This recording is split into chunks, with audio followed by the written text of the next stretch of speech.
Hello, my name is Miss Odile. I am a Kid Smart teaching artist. Today we're going to be reading out loud together. Feel free to read along with the images on your screen.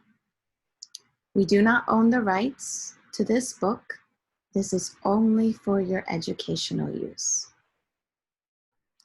The Day You Begin by Jacqueline Woodson, illustrated by Rafael López.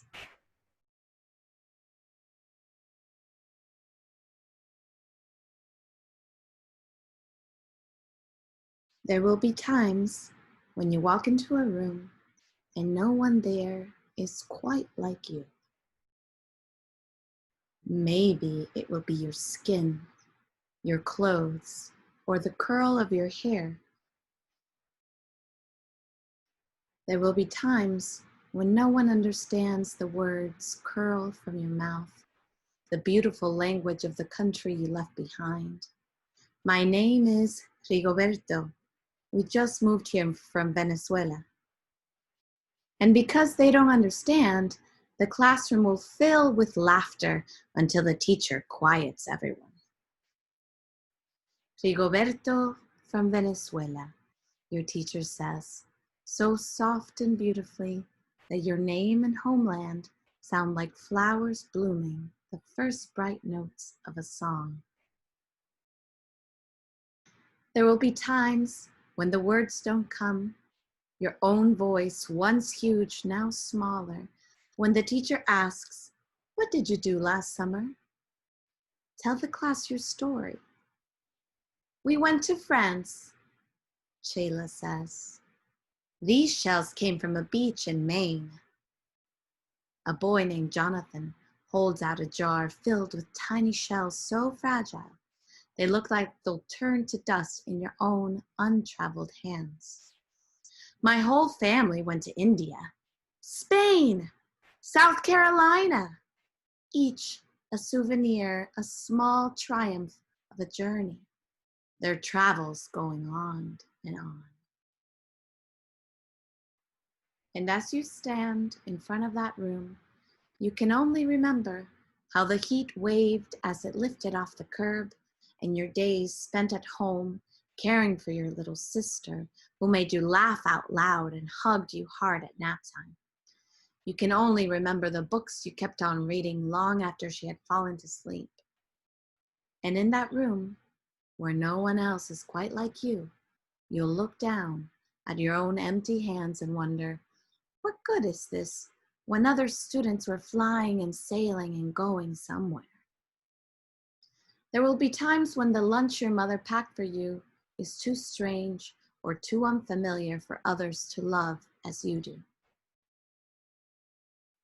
When your own friend Nadia will wrinkle her nose and say, "What's in there anyway?"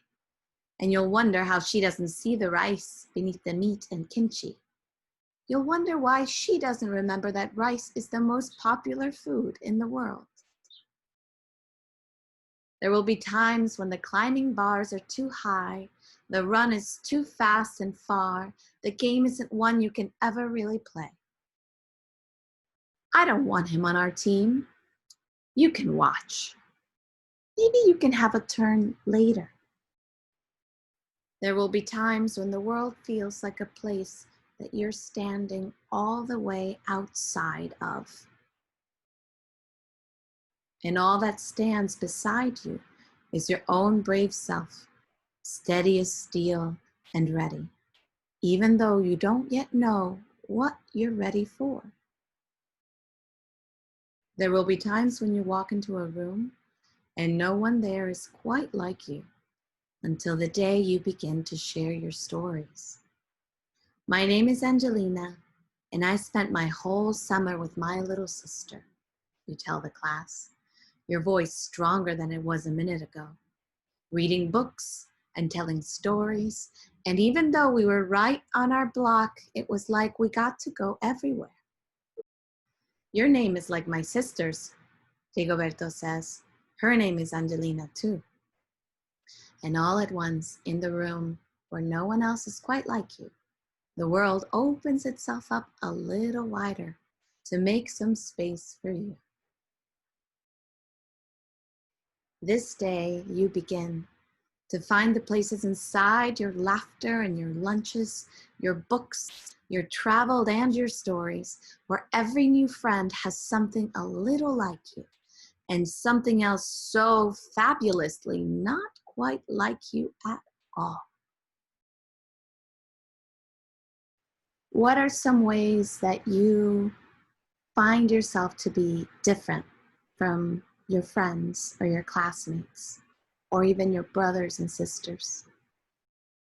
What are some ways that you find yourself to be the same?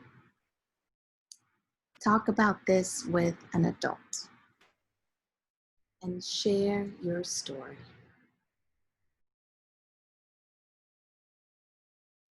Thank you.